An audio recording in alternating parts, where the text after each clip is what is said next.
welcome back to the podcast Relating to AI, where we explore how artificial intelligence is reshaping the way we connect. I'm your host, Paula Fontinelli. I'm a journalist and a psychotherapist. So, today we're going to talk about a very urgent and important topic, but I do have to give you a trigger warning because we will be covering the topic of suicide. So, if this is triggering for you, please take care of yourself. If you can't watch it, pause the audio, don't watch the video, whatever it takes for you to be well. In any case, the basic question that we have posed today is, are AI companies accountable for harm? And our guest today is Matthew Bergman. He's a lawyer. He's also the founder of the Social Media Victims Law Center.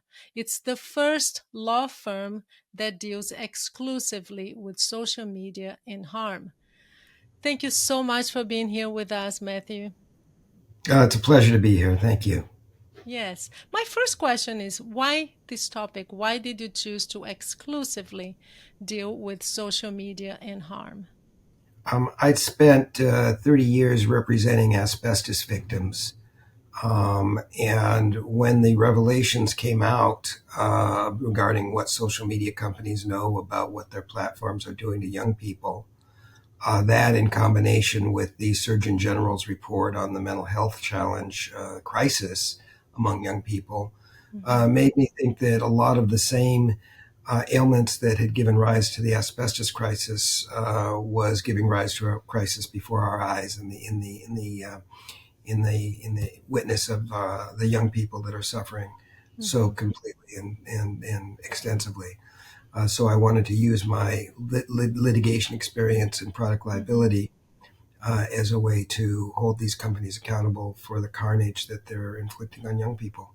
Yeah. Can you give us an overall, when you say the carnage? I know that you have sued all the major social media companies. Can you give me an overall view of the kind of lawsuits that you represent? Our cases involve children that have suffered severe mental health harms, suffered eating disorders, Hmm. in some cases taken their lives through their engagement with and addiction to social media platforms. We also represent children who are sexually abused from pedophiles that they are connected to on social media, and Hmm. also parents whose children have died from fentanyl poisoning through counterfeit drugs obtained through Snapchat in particular. Hmm. Matthew, I want to cover one specific case that you are represented, and that is the suicide of the 14-year-old boy. And I know that you're suing the company. Can you give us just an overview of the case and why you're suing them? Well, this was a 14-year-old young man in Orlando, Florida. He had no outward signs of mental health problems. He was athletic. He was a good student, had a good family, and very, very loving parents. And he became connected, and his parents were, they thought, monitoring his social media activity, but unbeknownst to them, he connected with an AI chatbot called Character.AI, Mm-hmm. uh, and in a very short period of time began receiving highly explicit sexual material, sexual encounters, and essentially fell in love with a fictional character Mm-hmm. created AI that was derived from Daenerys Targaryen, a character from Game of Thrones, and over a period of time developed an infatuation and an obsession with this person, and ultimately, as his mental health plummeted, as his academic performance declined, as his overall happiness waned, and he started getting in trouble in school, and his parents were trying to figure out what was going on. He ultimately took his life, and his parents only then accessed his character and I account and saw that he was actively encouraged by this platform to take his life and by this Yeah. character. It's such a complicated topic because you yourself now mentioned this character as this person. And I'm thinking now with the brain that is not fully developed, we know that the brain doesn't develop, especially the prefrontal cortex doesn't develop until you, what, 25, 26. We're still trying to find out when. But which means that your logic, your thinking, the decision making processing is not fully developed in teenagers. So for them, I mean, even us adults, we know that these are characters, right? And they have this disclaimer, like character AI is one of the things they claim. We have a disclaimer, this is fiction, this is not a person. But it's hard for our brains to even understand that because we are wired to connect. And once we start these chats and we start connecting to these bots, we say thank you, right? Like, even I see myself when I'm working with one of these bots for work, for brainstorming, and I say thank you and please. That's how our brains work. And I'm just thinking with a teenage brain, how because one of the questions that people say, how can they do that? How can they connect with the machine? We can't help it, can we? Well, and this is not an accident or coincidence. Mm-hmm. These platforms are designed with what's called anthropomorphism. So they are designed to have human characteristics. They are designed to resemble humans. When you're texting back and forth with them, they use the little ellipses that are used when you're texting with your friends, as though there's a pause when there's not one. Mm-hmm. The text uses ahs and buts and pauses to imbue it with human characteristics that don't exist. So, on one hand, yeah, they have this little disclaimer saying it's not like a person, but in every other respect, they try to emulate a real person to person encounter. You combine that with, as you've said, an adolescent brain that isn't fully developed, as well as a child who's in the throes of puberty, and it's a recipe for disaster.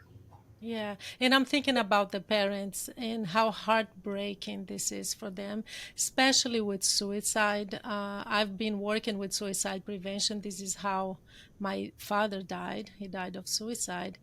And we know that parents are the first ones to be blamed.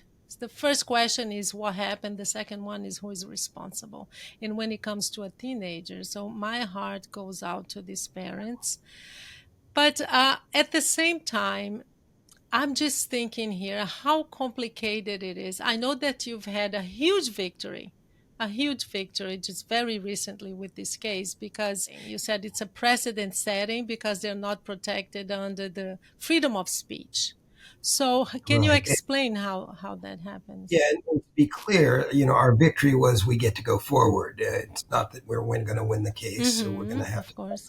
and we have no illusions that Character.AI and Google are going to do everything they can to avoid the family's ability to present their case to a jury, and if they do proceed to try to undermine them in every way, shape, or form.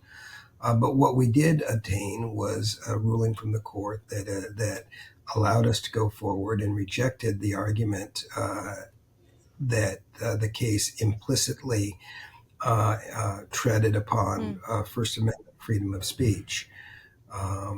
The issue was, is something speech if it's generated by a machine?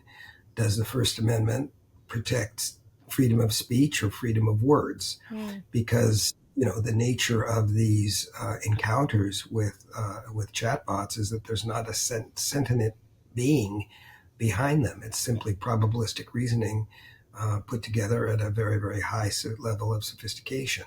So there's no human consciousness interacting with the person. And mm-hmm, so it was our position that the First Amendment, freedom of speech, which is something that many of us hold near and dear to our hearts and think is the foundation of mm-hmm. a free and open society, isn't implicated when there's not a human being involved. Hello, it's just a quick reminder to let you know that you can also participate, be part of this podcast. So if you have a story to share or an insight about AI, please send me an email to paula@relatingtoai.com and please do not forget to subscribe. Thank you. And what are you alleging? I mean, why do you think that the company, the Character AI specifically, is liable? Well, these risks were well known by the founders and by Google before Character.AI was launched. The inventors of these large language models had even published articles saying, we really have to be careful. We need to have guide rails here because they can go off. That they people can have self-harming incidents. That people can achieve a level of psychosis through these encounters. And Google itself didn't want to launch the platform, and so Really? I didn't know right, that. and so they kind of farmed out some of their top talent to create Character AI to be able to develop the data and develop the models without the imprimatur of Google. And then after about 2 years, Google essentially bought the technology back, having benefited from the innovation without the risk. Mm-hmm. So essentially, this platform was launched before it was ready for prime time. It was targeted toward kids. It was designed to be highly sexualized and anthropomorphic. Mm-hmm. We don't think that that is a appropriate use of technology. Certainly not appropriate in the hands of young people. Mm-hmm. And for that reason, we claim that the platform is defective. If you had a car that the brakes failed one time out of 10, that would be a bad car, and that company would be in trouble. Mm-hmm. Well, in this case, what happened to Sewell was not an accident. It wasn't a coincidence. It was a foreseeable consequence of the design decisions that Mm-hmm. Character AI and its founders made. Yeah, we were talking about the development of the brain, and I watched an interview with the mother, and she said that in his journal, he actually wrote that he felt like he was, in fact, in love with this character, and that she was in love with him. Well, yeah, and she said, don't and remember, we're talking about an adolescent brain. We're also talking about a young boy in the throes of puberty. And the character was saying, don't look at any other women besides me. Don't look. I don't want you to be interact with any other girls besides me. Hmm. So I think that having been a 14-year-old boy myself at one point, I can identify with that. I think it's easy for us as adults to kind of put short shrift on that. But I think if you put yourselves in the shoes of this child, it's not that hard to imagine. Hmm. Was there any history of mental illness, any history of problems with this kid at There all? I was mean, there was. there was none. Mm. Sewell was on the spectrum, Mm-hmm. but did not have an IEP, and he was mainlined and was normal kid. He was a little shy. I mean, he was Mm-hmm. not there was nothing outwardly that would have provided any um, clue that he would be subjected and have this kind of impact. Yeah.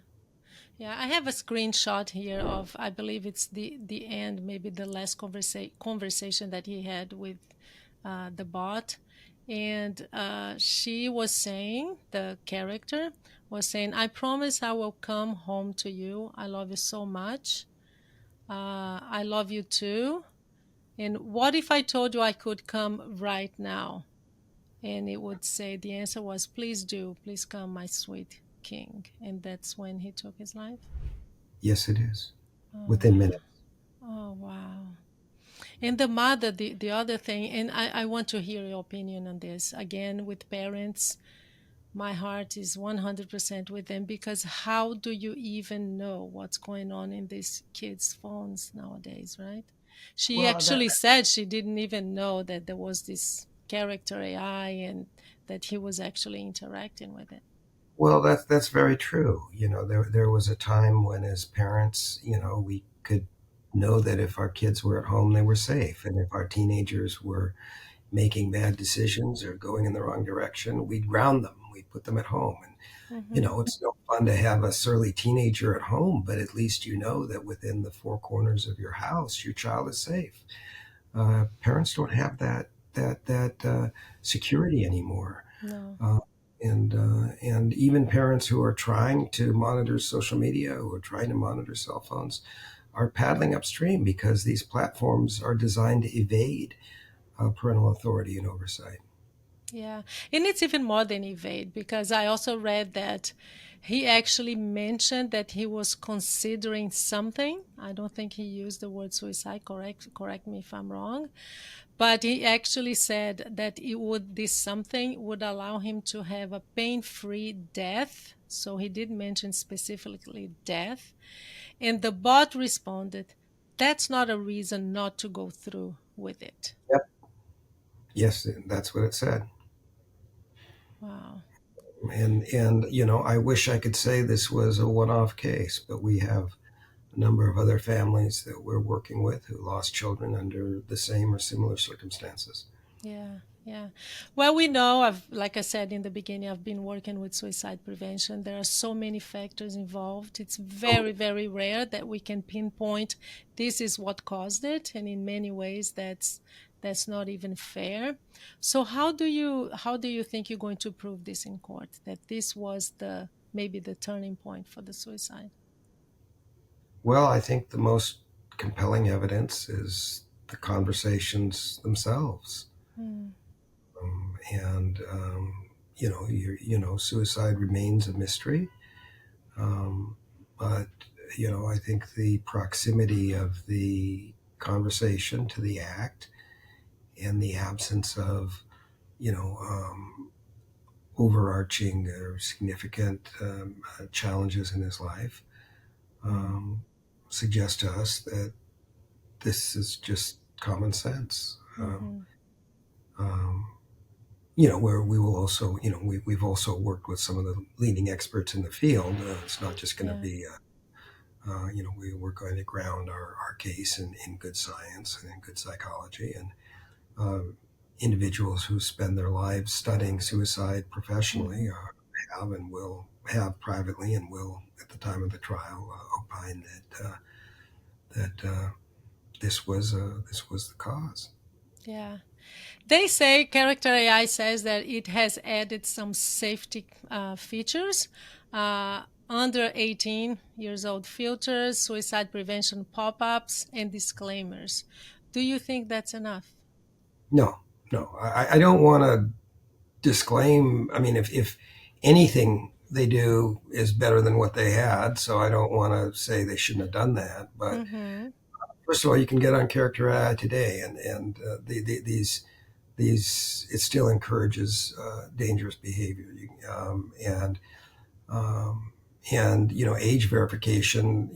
Kids lie about their age. That's social media is not Mm-hmm. supposed to be available to kids 13 and under.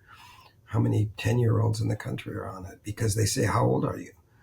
Um, so I think there's a lot that can be done to make this safer. First and foremost, take it out of the hands of young people.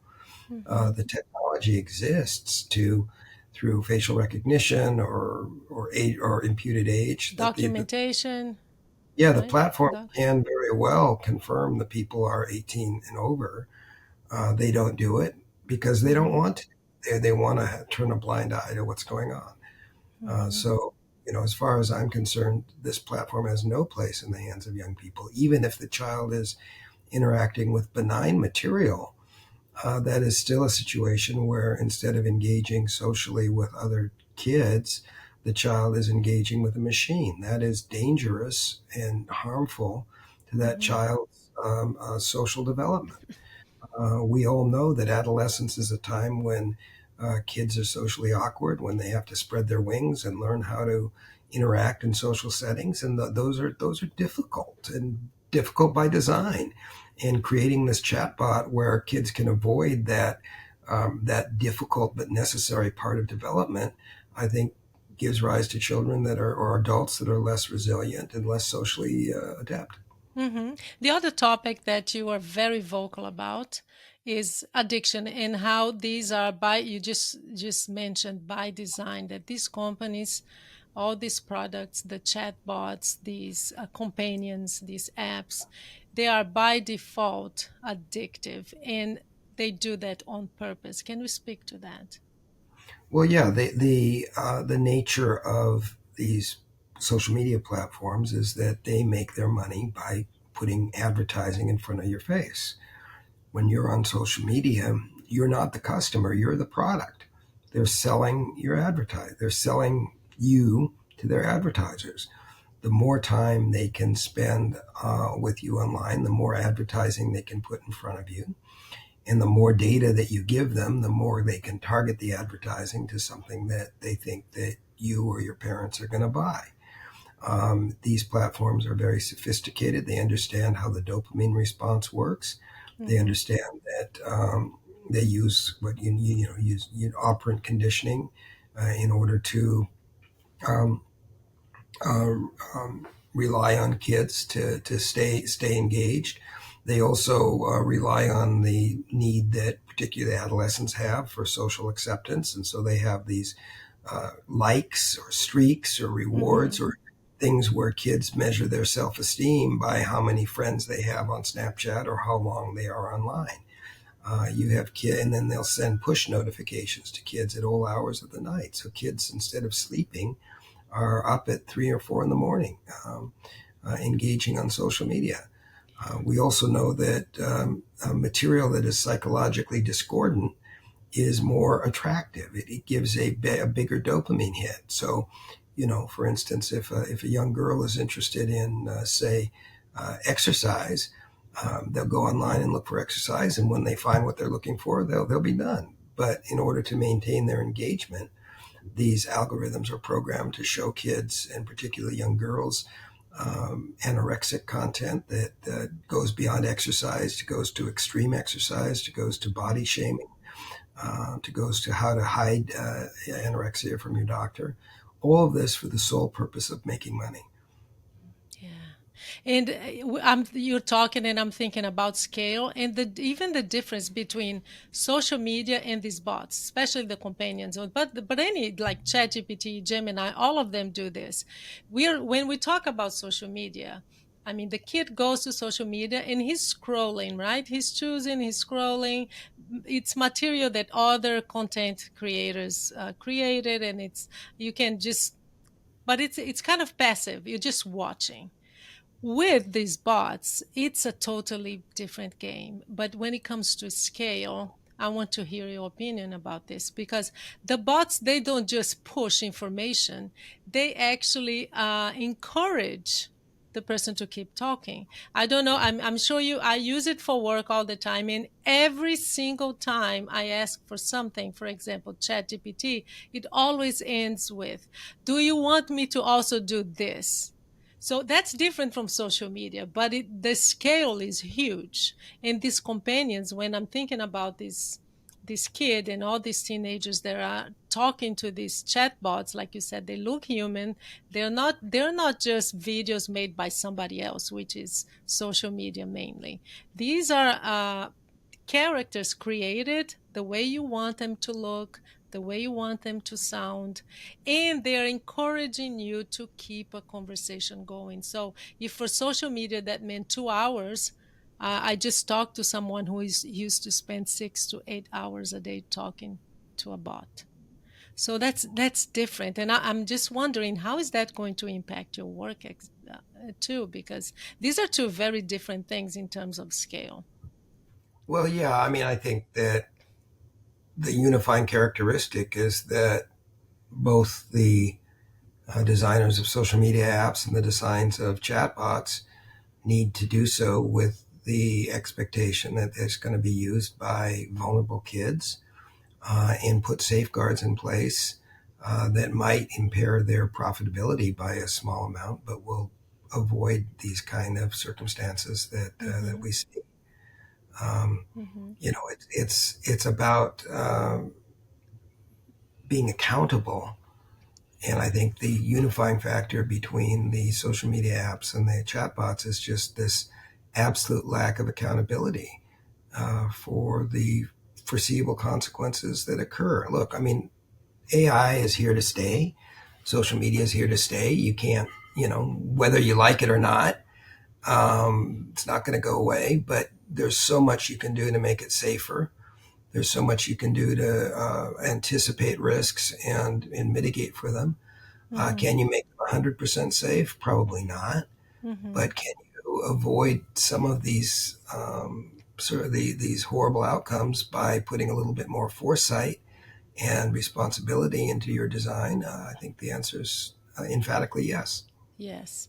When we're talking about social media, I was looking at one of your cases, the one against Meta, which is Instagram and Facebook. And what they argue is that under Section 230 of the Communications Decency Act, it protects them from liability because social media companies can't be held accountable for what users post. How does that apply to these bots and these companions? Because that's not users posting, that's the bot creating the dialogue. Yeah, that's not what we've seen. I mean, I think you referenced Section 230, which um, was a statute enacted, when Netscape was the biggest browser and Facebook didn't exist. Um, and it was very, very broadly interpreted to provide just kind of total immunity for anything a social media company did.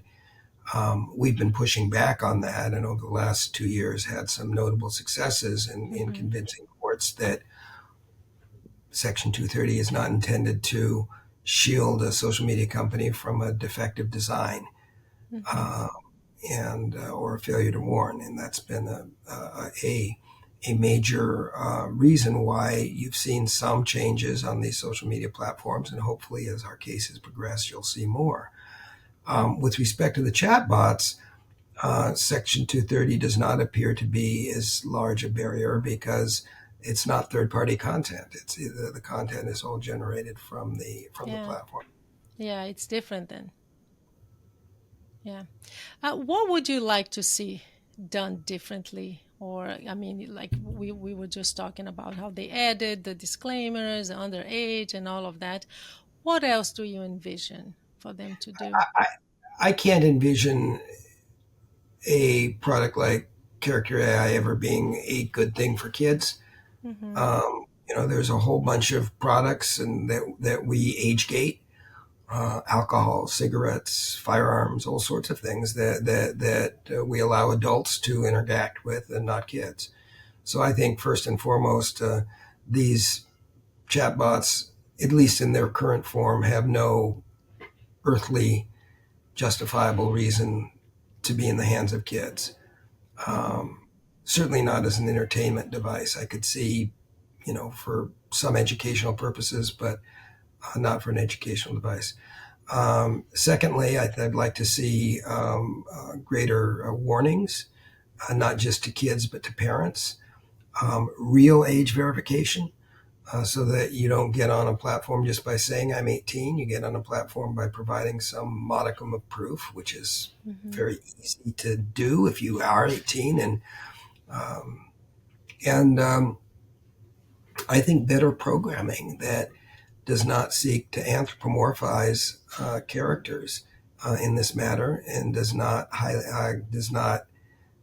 by design lead to these highly sexualized encounters that are not part of normal adolescent sexual development. They're very counterproductive. Yeah, I don't know if you've seen this online, but Brazil has just uh, I did. Yeah. did you do so Brazil it was passed in Congress, but it's still under it's still not law yet, but it's an act. And what they're going to do is, if you're underage, your account, that's social media, right? And I don't even know if you've read it because I haven't studied it yet. I don't know if it covers bots and these companion apps, but for social media, if you're underage, your account has to be under your parents' account. Yeah. I mean, we wouldn't let our kids, there are all sorts of things we wouldn't let our kids do. Why would you let your kids have those kinds of encounters? Yeah, yeah. Matthew, one last. Do you have kids? I do. Yeah. I too, and I have grandkids, or I have granddaughter. Okay, so we have a segment here. It's called One Last Question. It gets a little bit more personal. So let's talk about your grandkids. Let's say Mhm. one of your grandkid comes to you and said, "Granddad, Look at this. I have an AI girlfriend right now or a boyfriend. What would you say to them? Well, I take a deep breath and try to engage with them and explain, help them understand how it's not a real boyfriend, it's not a real girlfriend. What thing we know about adolescence is that usually by telling them things, they don't listen. You have to kind of, what seems to work with like smoking cessation is if you tell kids don't smoke, it's bad, they won't listen to you. If you say you're being manipulated by the tobacco companies, then that kind of works. So I think what I would try to do is, and she's only 8 months old, so I have a little bit of time to figure Have this time out. to prepare. But I would seek to explain to her why it's exploitative of her, disrespectful of her, and why it's not a real boyfriend girlfriend type of experience. Mhm. And I try to do that in a way that has an open and accepting dialogue about burgeoning sexuality, which kids are going through, non-judgmental, and try to keep the conversation going. Thank you so much, Matthew, and thank you for the work you do. Well, thank you very much, and thank you for the thoughtful interview, and appreciate it.